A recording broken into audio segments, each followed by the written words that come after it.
Hello. Welcome to this fantastic episode of Hypno Geeks. Hypno Geeks is the podcast for amazing clinical hypnotherapists and coaches and people who just want to help other people in general who want to thrive, not just survive in their businesses.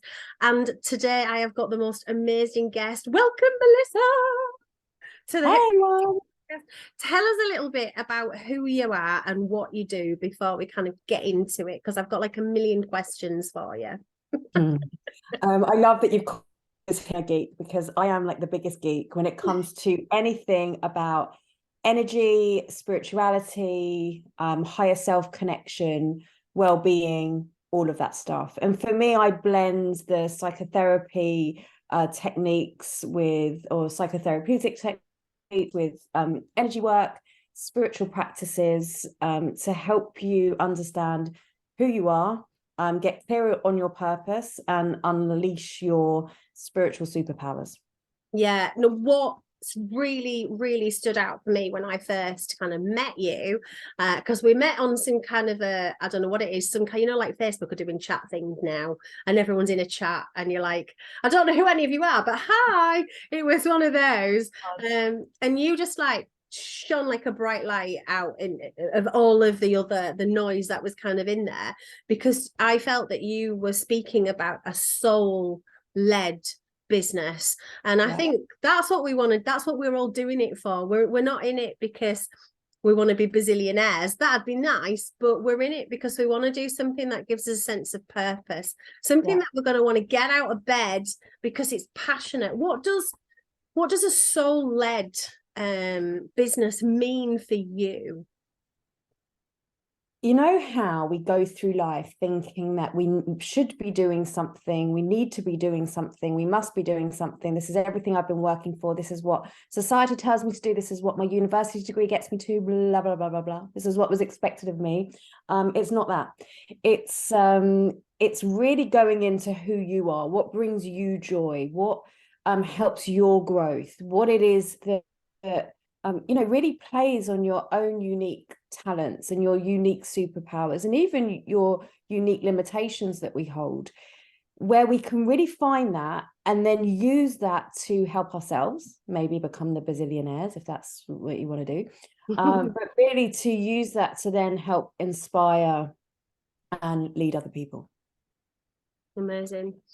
I've really checked in to what I do over the last couple of years, and it was really as a lockdown blessing, because I always wanted to be a therapist. I always wanted to help people. I always wanted to do those things, and I always wanted to teach as well. And I've had careers where I've done teaching, and I've had careers where I've done therapeutic interventions, and I've had careers where I've been nursing, and I've careers where I've been looking after people who are sort of at the end of life care. I've had all sorts of different careers, but I wanted something that kind of brought everything together, all of my tools, all of my techniques, all of my skills, all of my experience.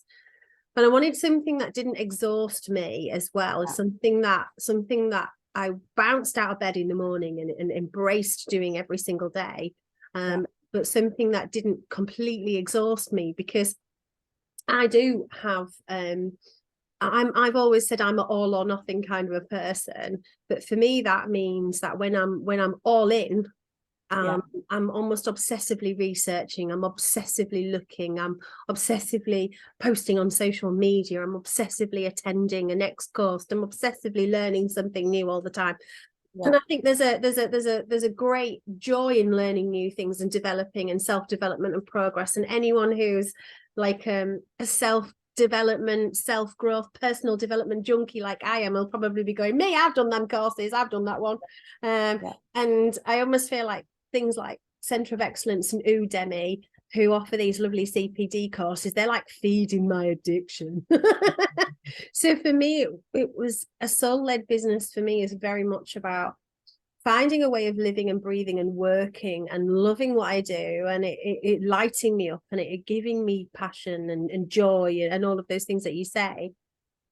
But for me, the challenge was, how do I find something that is of balance to me, you know, something that's going to bring more harmony to my personal life, something that I'm going to be able to do, and also then really enjoy my downtime for me as well, and actually be able to have you know, work that works around doing things that I enjoy. I mean, I don't have children, but if I did, it would be nice to do something that was around the kids, or something that really enhanced my life as well as helping me enhance the lives of other people. That, for me, that's a soul-led business.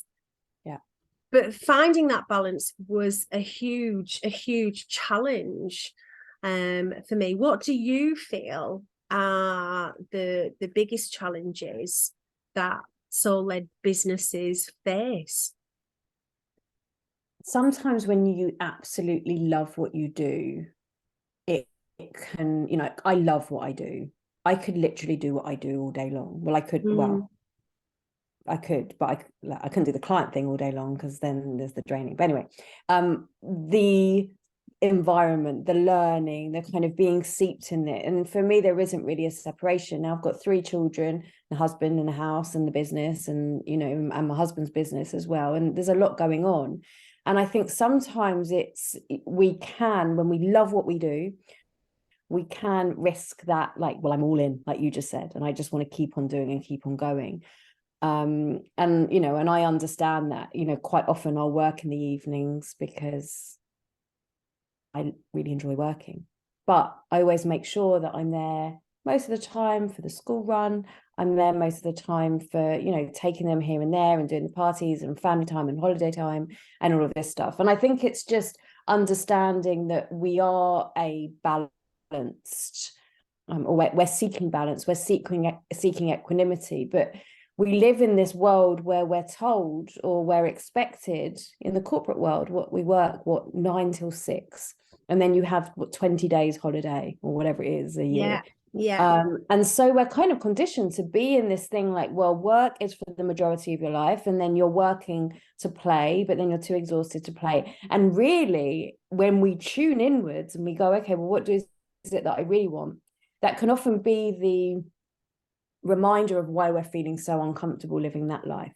And it can take some training or training to train that out of us. Right. Yeah. And so for me, when we're looking at building a soul-led life, it's not just building a soul-led business, it's building a soul-led life. It's going, okay, well, how do I take my business and fit it around who I am and what I want to do? Rather than, okay, well, if I'm going to be a coach, then that means X, Y, Z. I'm going to give you an example, right? An old boss of mine in the corporate world, when I said to him that I wanted to go, and then I was looking at maybe doing training. I was still very much in the corporate mindset, thought about maybe doing like NLP training. That was kind of the direction I was thinking of going in. And I remember saying to him, when I handed in my notice, like, that's the plan, that's what I want to do.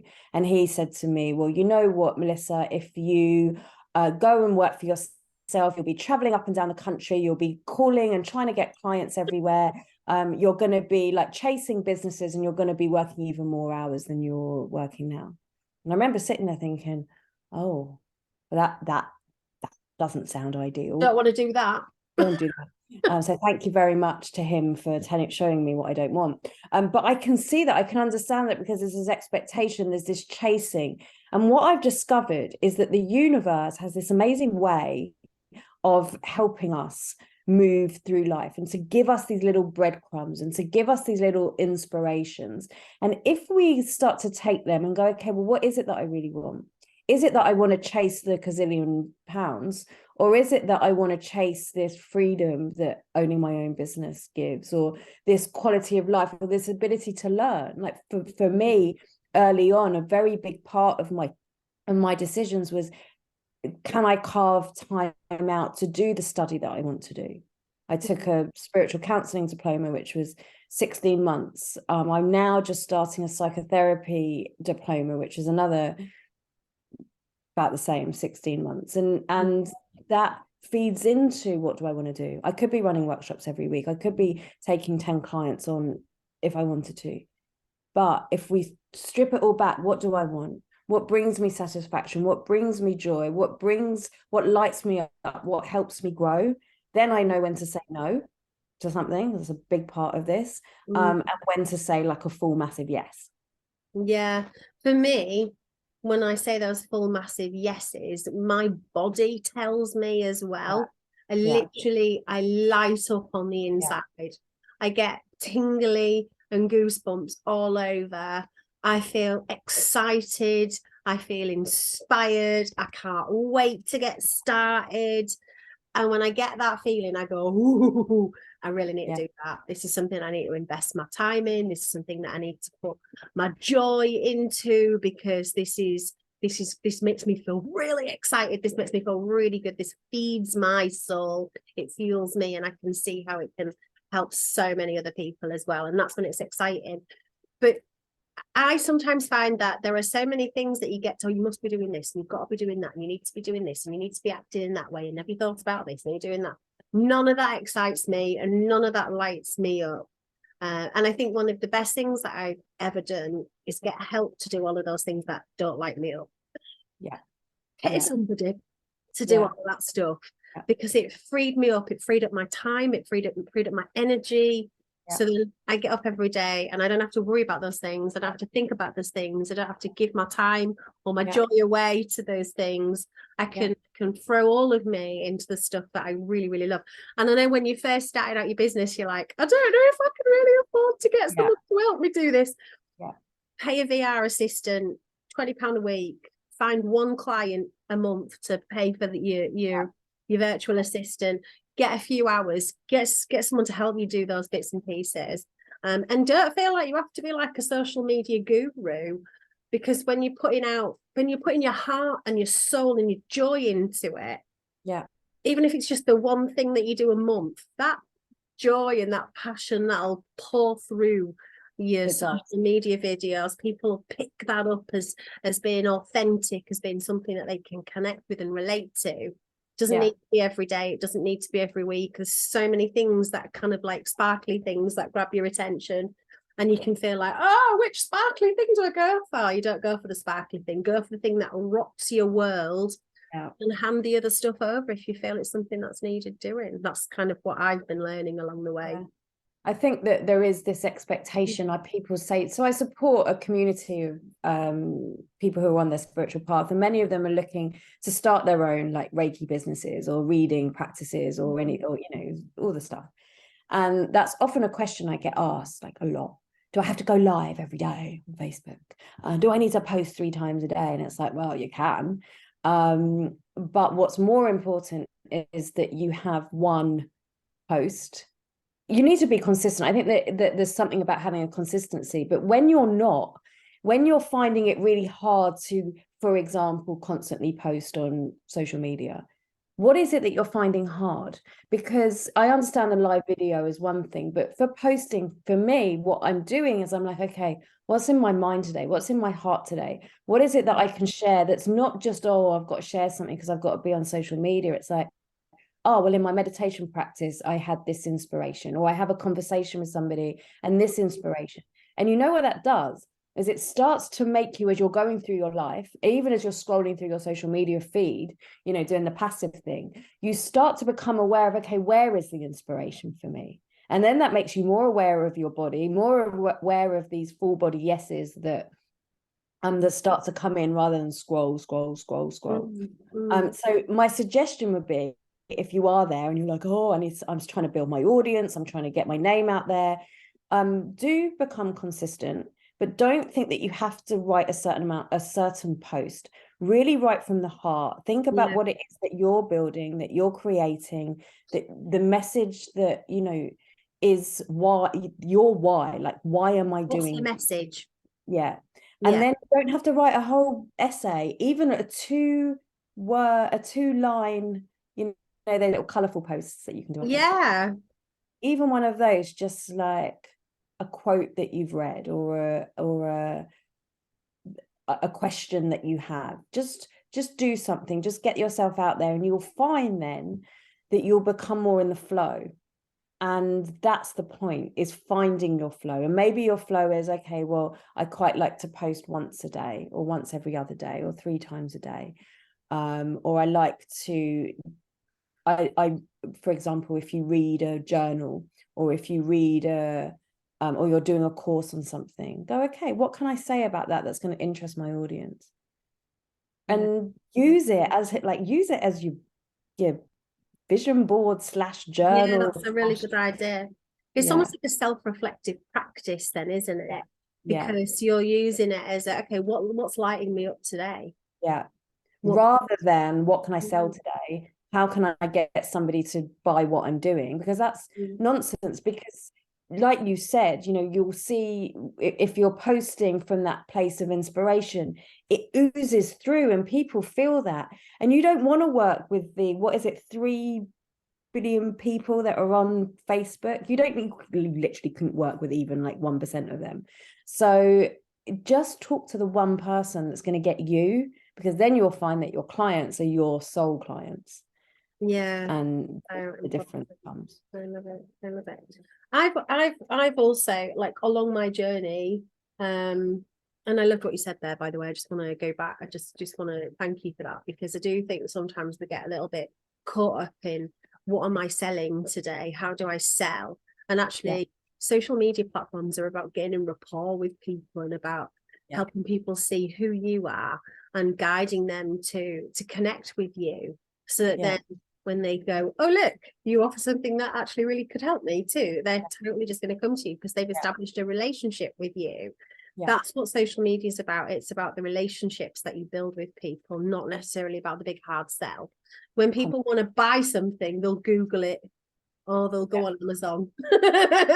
But they'll find you that way through clever SEO and all that sort of stuff. But use your social media. Like, I loved the idea of using it as a vision board or as a self-reflective kind of space. It's got some really good idea. And all of a sudden the pressure is off. And it becomes a joyful thing again, where you can be yourself. So I as my journey through, my kind of life and all the different careers that I've had in terms of my background in sort of care work and nursing, there's always been this kind of idea around how I need to behave as a woman in business, or how I need to be as a woman in the world. And I probably have taken on some of the characteristics of the caring side of it. But when it comes to, who I am, I'm definitely a loud hag. Do you know what I mean? I cackle and I am loud. And I am opinionated. I say everything with passion and love, and I probably don't always get it right. But I think sometimes when we're in this arena of sales and putting ourselves out there as healers that we are, we can feel incredibly vulnerable. And we can, and I feel that some of that vulnerability and some of that fear and some of that worry about expressing even our opinions or our thoughts about certain things come from the witch wound. I just got goosebumps when you said that. Tell me a little bit about the witch wound. What is it to start with? What am I talking about? So it was only really for many of us one generation ago that women, especially, there were men as well, but women especially were being persecuted. A lot of atrocities happened. Many women died just for freedom of expression, working with medicines, taking healing into their own hands, gathering in circles, like the stuff that we really take for granted now. And we know that science has shown us that we hold the imprints through our DNA of our ancestry. So if you think it was only for some of us 1 generation, for some of us 2 generations, that even if we weren't, or our ancestors weren't a witch or a medicine woman or a midwife or all of these positions that we know of, we were still part of it, because it was a whole culture, especially in Europe. It was a whole culture that we either were the medicine woman that got persecuted, or we were somebody who was the persecutor. Let's not forget that role. Or we were the sisters, the onlookers, the ones that were judging, the ones that went to watch these big parades of, punishments that were happening. It was a whole culture. And what we were taught, whether we were actively involved in it or not, what we were taught was it is not safe to express yourself. It is not safe to take the power in your own hands, that a woman's job is this, that, and the other, right? And so, and this is there, like, in our what I work with is the Akashic Records, which is like your soul's library, if you like. It's this energetic field that contains everything. But even if you're not in on that, or that part of your belief system, this is there in our body, in our physical, in our memory, in our ancestral memory. It's there in the collective unconscious. It was only one. There's people alive today that witnessed aspects of that. Right. So it's there. I still think it, I mean, I totally get that it's alive in our genetics and it's there. I think it's still alive in our culture. But it is. I think it's still present in a lot of the parts of the world. We're still, I remember having this conversation. It was World Women's Day. And it was a guy and he said, why are you having a Women's Day? Why isn't there a Men's Day? And I joked and I said, well, every day's a man's day, isn't it? I just had a laugh and I thought there's still this almost like battle or war between men and women. Yeah. What the hell is that about? Well, why can't I be opinionated? Why do I have to be a quiet, hidden little lady being all lovely and a healer in the background? Why can't I just be out there? Why can't I be saying this is not right and speaking out against things? This is why I start with the history is because that was normal. That was just what it was, and most women accepted it because the retribution was too harsh. Like you would literally die from doing it. And so it was there. And so now here we are, only few years, right?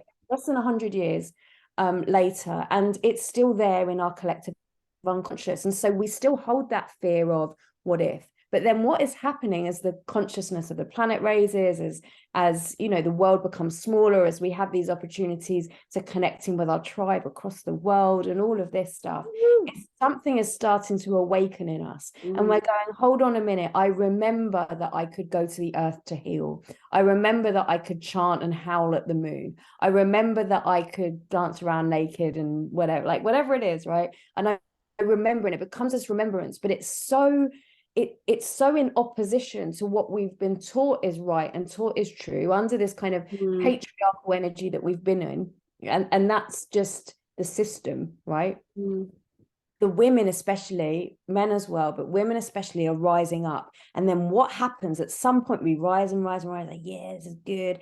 And then at some point we meet that resistance, which is like, don't go any further because it's not safe. It's like we hit the ceiling. And I think our job, especially us who are working, especially with women around with the hypnotherapy, with the with coaching, with shamanic practices, with energy healing, with even like CBT practices, like all of this stuff, is that I think that for many of us, our job is to help take that resistance and go, okay, just because you don't feel it is safe doesn't mean that that's true. It's how you feel. It's true you, but it's not true. It's not the truth. And our job is to start to help to dismantle those, transmute those, bring them back into the power they are, because the discomfort tells me that you are the most far from broken. We think we're broken, right? This discomfort is going, you are so alive and you are so ready to let your power go and shine, that your power can help move and dismantle this glass ceiling that we have found ourselves at, whether that is through freedom of expression, whether that is through freedom of body choice, whether that is through how we show up in our businesses, whether that is through just expressing your opinion about something at the dinner table. Like wherever you are, don't do that. Share your opinion, express your opinion at the dinner table. That's definitely something. How do you think I mean, obviously I've so much benefited from being a part of a sisterhood. I have benefit when I was younger and going through my teenage years. I remember almost telling myself I don't like other women. I don't like girls. I prefer to be like in the company of men. Men are straight with you, women are bitchy, women are two-faced, women. And I had my own ideas about what women were like. I don't know where they came from. And then as an adult woman, I've traveled and been to different parts of the world. And what I learned in the Middle East when I was there with the Bedouin women was about the power of sisterhood, about the power of women coming together. And oh my goodness me, when you've got a tribe of women behind you supporting you, when you've got your sisters cheering you on, when you've got your sisters elevating you and raising you up, you feel invincible. And I want us as women, as therapists, as colleagues, I want us to stand together united and raise each other up and support each other. We're not competition. We're not a threat. We are sisters and we are working together. And I think when we can get that feeling of being supported and that tribe behind us, that's been a huge, massive game changer for me in my business and also in my personal life as well. How do you feel, or how do you see the witch wound manifesting within individuals, and how do you see it impacting in a negative way? How do you see it impacting businesses at the moment? The sisterhood wound is a real stem from that witch wound. It kind of all comes from the same thing. And you think, again, back then we were told, like, you need to tell, if it's not your neighbor, it's probably you. Yeah, you need to tell on them. And I think one of the biggest what do we call them, psyops, or like one of the, these kind of things that they put in front of our faces, is that we can't trust other women. And I would bet that of the listeners here, I bet the majority grew up going, yeah, I can't trust other women, because that's what we're taught. Every movie, TV movie, what we taught. There's bad girls and good girls. Exactly, right. And that you want to be one of the bad girls. And how do we do it? Through gossip and all of this stuff. It's one of those things. As you start doing shadow work, as you start understanding yourself, as you start to do your own inner work, those things start to fade. And it comes with us as business owners in a few ways. One, it can be dimming us down because we don't want to be victim to the others judging us and rejecting us. This fear of being rejected from the tribe is huge. It's what stops me. It's what stopped me going live on social media. Right. That was what it was at the core of it. I felt if I went out there and spoke my mind and said what I think or shared what I do, I would be rejected. That was at the root of my fear. It was stopping me from doing everything. But this is one of those like very deep-rooted fears, because back in the day, if we had been ejected from the tribe, we would die because we didn't have the safety of the community. And so this kind of belief has been, trickled in, and it's been coming through, and it's just what we feel is true. For me, I joined a red tent sisterhood. It was about 6 or 7 years ago, about 7 years ago. And I was like, oh, this is not for me. Like I was like you. I had most of my friends in male. I worked in a male-dominated industry for most of my like adult life. I was comfortable around men. I actually have 3 boy children, so it was very mannish. And when I joined the red tent, and I was very apprehensive, I thought, oh, they're just going to be like this, and it was the complete opposite. I thought when I went to the red tent for the first time, I thought we were all just going to sit around and talk about our periods. And I thought, I'm not really sure this is going to be for me. I'm just going to sit around and whinge about my period pains with a lot of women. And I thought, it's really, I don't want to be. You can do, because it starts to normalize it, and you start to realize that maybe I'm not broken. It's back to this, am I broken? Because we're women trying to sound like a real like man basher, but I'm not. Like, I love men, right? But it's just the way that we try and force. We try to kind of force, and as a woman, it's not about force, it's about power. And they're two sides of the same coin, right? But if we're trying to find our power through force, which is working all of the time, not honoring our cycles, you know, not honoring this receptive, you know, side of us, and we have to go out and do. And all of the things that we believe and that we're told and that we understand to be the way of establishing yourself. Yeah. When we act from that, things become uncomfortable. We don't trust people. Things like collaborations don't happen because we think that everybody's going to screw us over. Yeah. We don't come out. We don't want to talk about certain things. We are afraid to express our opinions. We turn ourselves down, or sometimes we go the other way and just go wild and you know, try and shock and all of this stuff. You know, it can manifest in two ways. But for me, when I understood, the red tent was a massive healing for me, because when I understood I could actually be with these women and not one of them wanted anything bad for me. In fact, it was the opposite. And they weren't even just cheering me on, like, yeah, you can do this, girl. It was just like, I'm here to listen. And as I expressed and as I allowed myself to navigate and to dive a bit deeper into me and to really feel like I had permission to express the whole of me, even the darker sides of me, to come out in this space, and that they weren't judged, and it was all right, and I was still alive. It's not scary, really. We're not dying. We're all right. We're all right. I'm actually quite safe. It started to regulate what was going on. And so then I could be like, okay, well, I can, because there's at least 8 women over here, or 12. There was normally 13 of us who can, who understand that. And then even say with the social media posting, well, maybe what if I just spoke to them, like imagined it was them that was there listening.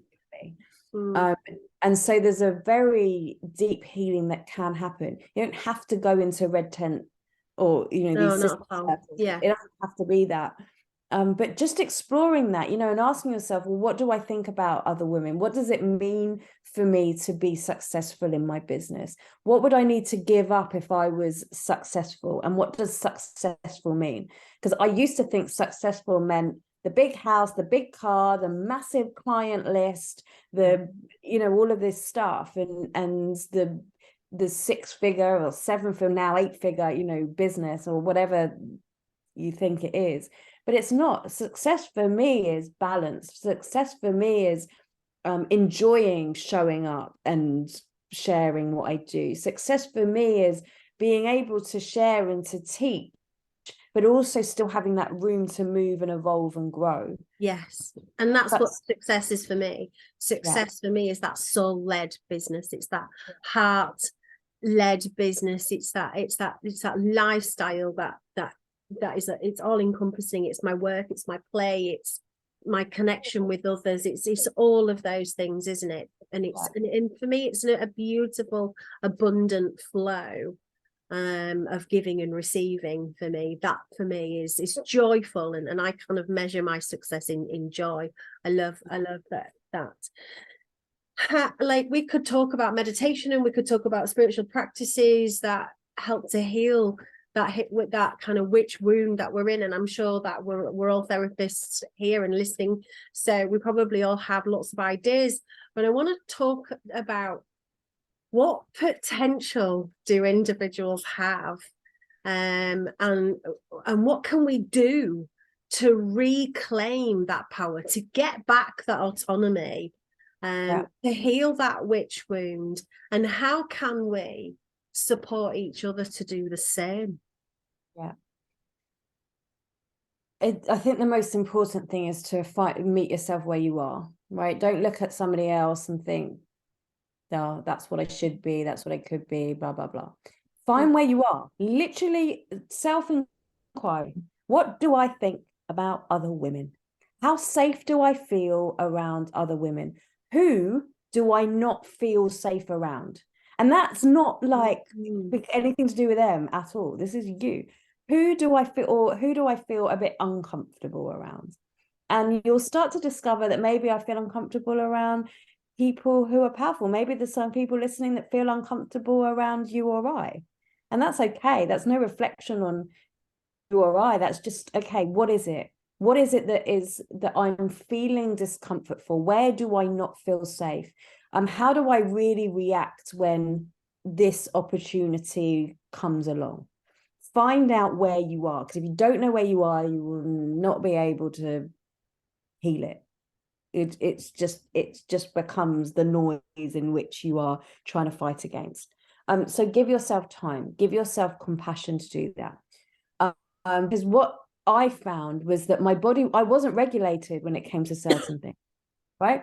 An opportunity would come in and I'd go into fight or flight or freeze, or I would project something, or I would judge something, or that would make me want to go back into old habits or whatever. So it's like, okay, this is happening, as I'm not broken. This is just my body going, yeah, you're not safe doing that.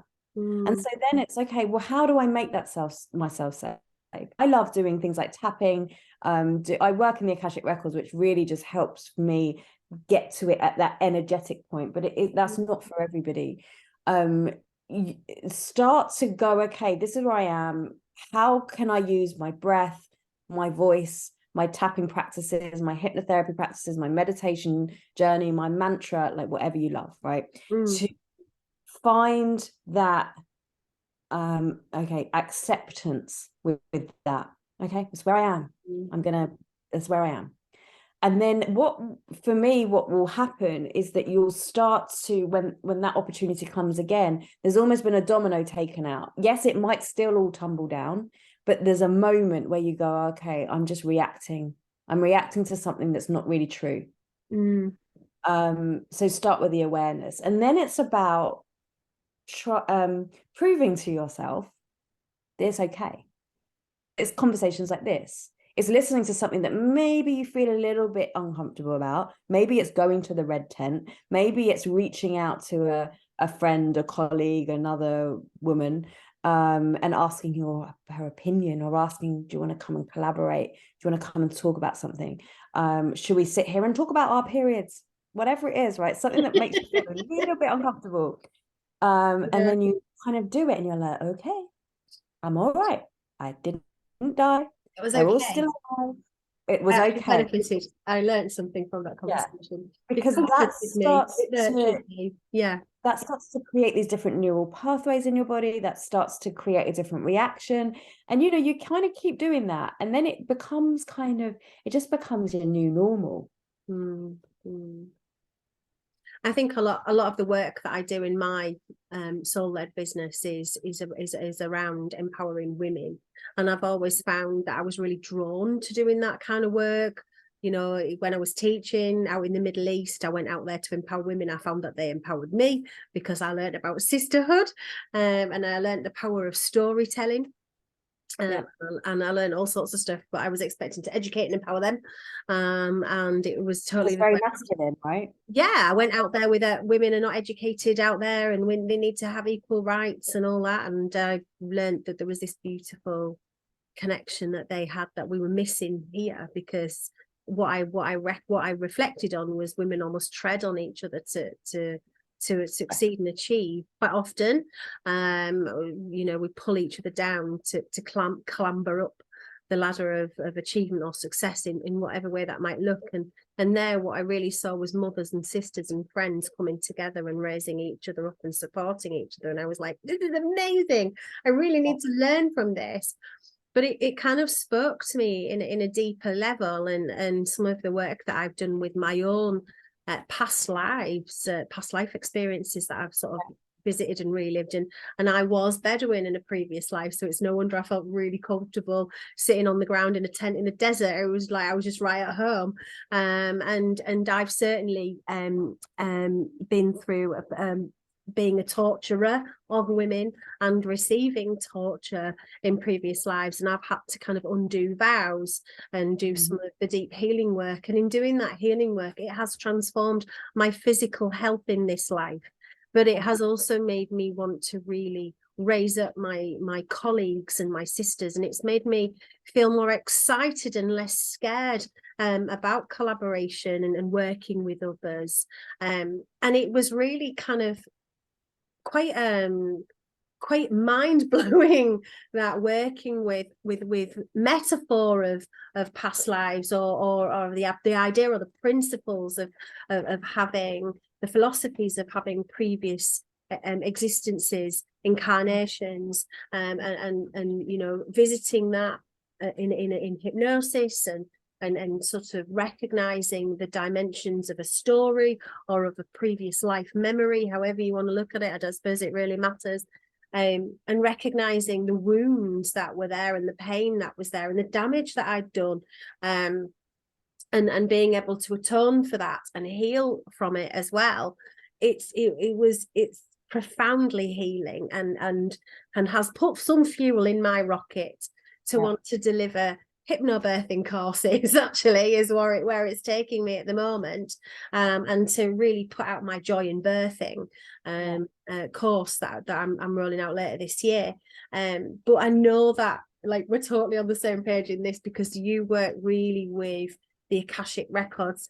Can you tell us a little bit about the Akashic records and how it relates to spirituality and personal growth, a little bit about what it is, and how it can sort of help you with your spirituality and your personal growth? Sure.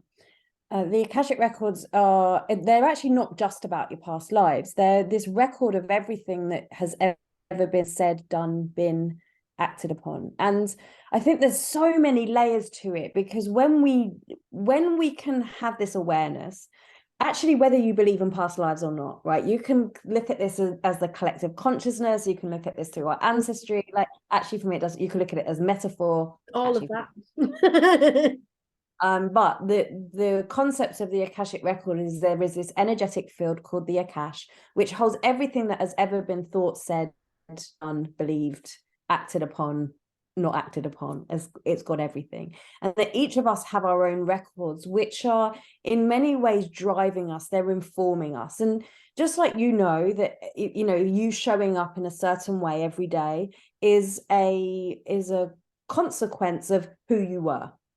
But also that every day and every moment you have a choice, that you can either go this way or this way. We always have a choice in every moment. But our choice is often led by what we think is going to happen, what's happened to us, and all of this stuff, right? So what I do when I'm working with the records is we understand again where you are now, what it is that's going on with you, right?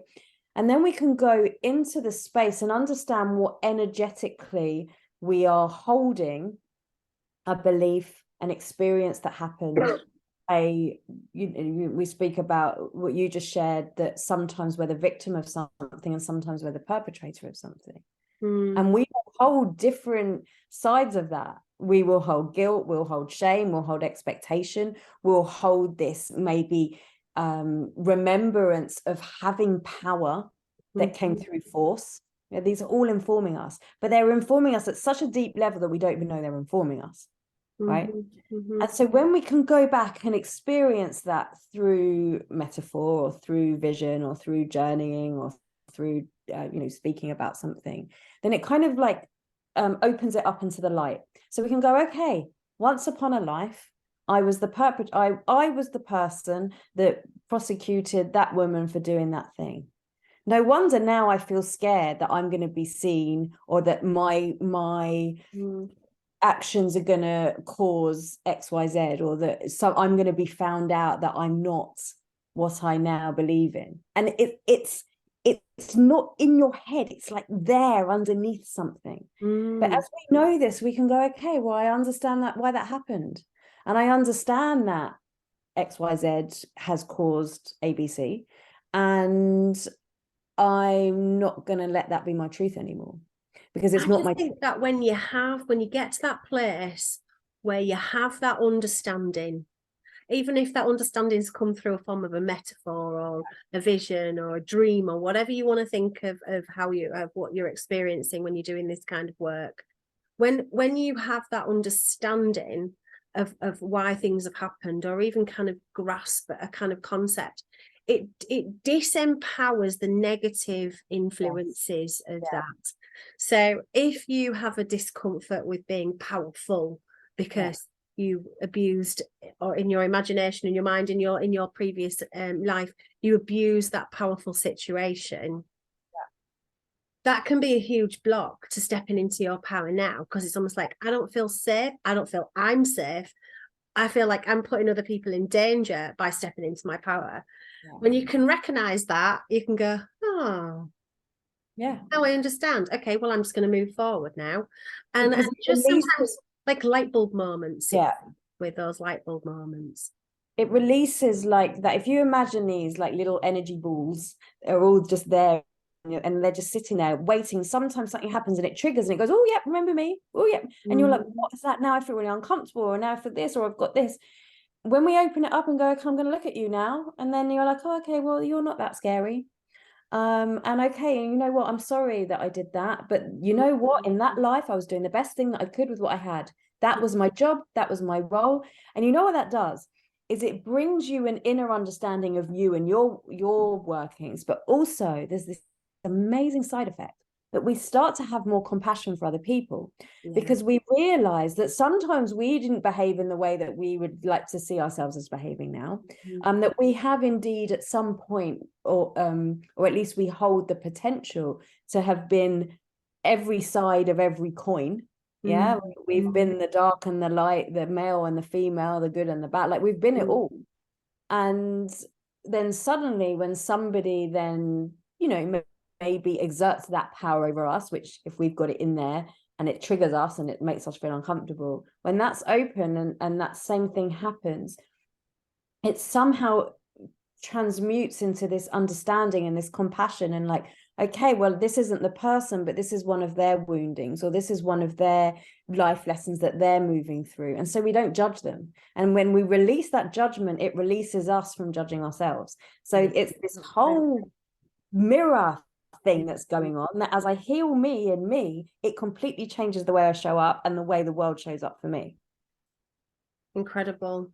And it really like kicks the ass out of limiting beliefs. It opens doors and windows. It lets the light in, doesn't it? And it really powerfully moves you forward in your personal life. It helps you to understand why you've got passion for some things and why some things just flow with ease, and why you fight for other things. And it helps you to understand why things can feel really scary, or you've got a whole heap of resistance and you don't understand why. I really feel that, you know, it can help you to connect in with your divine calling and your purpose, and understanding your why and why you're here. And I think if every morning when you get up and you go, today I'm here and I'm alive for this purpose, you can get fired up and you can get excited about your business. You can get fired up and excited about your personal life. You can allow yourself the space that you need to rest, recover, have that recreation, and then you can be on firing on all cylinders when you're working in your business. But I've always found it really helpful when I'm reflecting on myself and doing this kind of work to prepare and to ensure that I'm staying within my lane of that soul-led purpose, that soul-led business, is that I have very clear questions in my mind about what do I want a deeper understanding of. So asking myself, what is lighting me up? What am I finding difficult? Really feeling into it, because I'm very kinesthetic, feeling into it, having an understanding of what it is, so that I can then formulate a question. I can set my intentions so that I can be more effective when I'm going to that world between worlds, that life between lives, that Akashic library.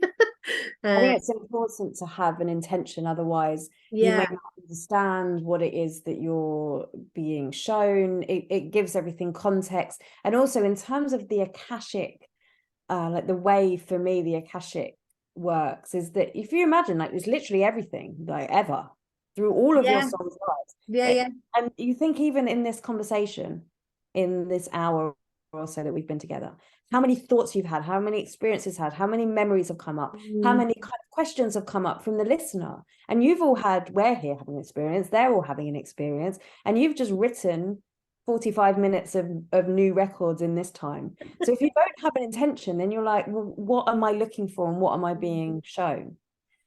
but here's something that I think we often forget about when we're talking about the records and we're talking about, this past life, this consciousness and all of this and this self-reflection. Look, we think, oh, it's all about what was and then where we are, what was and where we are. But what struck me once when I was working in the records, there was all this juicy stuff. It was like, oh, hold on a minute. In every moment of every single day, I am writing my records. And do I want in my next lifetime to have to come back to this life and, heal things and fix things and be like, oh my God, I had this opportunity and I chose not to take it because I was scared of that, and I'm going to bring the healing to it. In every moment of every single day, you are writing your own records. What do you want that record to say? What do you want that record to say? What do you want it to do? And somehow that brings me into a present moment and into a conscious choice and into a conscious awareness. And then it's like, okay, what is the best thing that I can do for me right now? What is the best thing I can do for you right now? What thought can I have that is going to be conducive to this soul-led life, to this joy, to this peace, to this healing, to this growth, to this whatever it is that your intention. My word right now is evolution. And especially in my yoga practice, and we have to set our intent at the beginning. And it's like, okay, I've got to, energy runs through me easily. That's a big one for me. And evolution. And so when I then like, oh, well, I'll just do this move because it's just a bit easier. And I want to push myself. It's not about pushing myself, but I'm just going to be there because it's comfortable. It's like, okay, what is my next evolution? Maybe it's just breathing a bit deeper. Maybe it's just coming more into my awareness. Maybe it's going into my inner world. Maybe it is just having a slightly different, or, what can I do? Or maybe it's nothing. Or maybe it's nothing. Yeah. Every moment. Oh, Melissa, thank you so much for coming on this episode of Hypno Geeks. I have absolutely loved our conversation. It's been amazing. And I'm sure anyone who's listening who is wanting to have a soul-led business, who wants to bring about a lovely harmonious life where we have a balance of doing things that we're passionate about and really kind of having a space for growth and spiritual development as well. And a lot of us don't just want to have a therapeutic practice anymore. We want something that's got a spiritual dimension to it. And I think the way that you've expressed who you are and what you do in this conversation today has really nailed all of those kind of questions that people might have about that. And I know that you have a couple of amazing programs that you're running, and I know that people can actually come and work with you as well, and I want to give them the opportunity to connect with you as well. And I know that you've got a program at the moment called Awaken Your Intuitive Superpower, the ultimate guide to raising your vibration, bringing through divine guidance and living a soul-led life. I've gone all goosebumpy just reading that. How do we find out more about it? How can people get on that program and tell us a little bit about what it's all about? Best thing to do right now is to come onto my mailing list, because we've just finished that one, but I'm going to be running again in about 2 months. But it is amazing. So the best thing to do is to come onto my mailing list. What I will do is I'm going to give you a gift. Come onto my website. It's called melissa-amos.com/free-gift. And what that is, it's very creative, isn't it?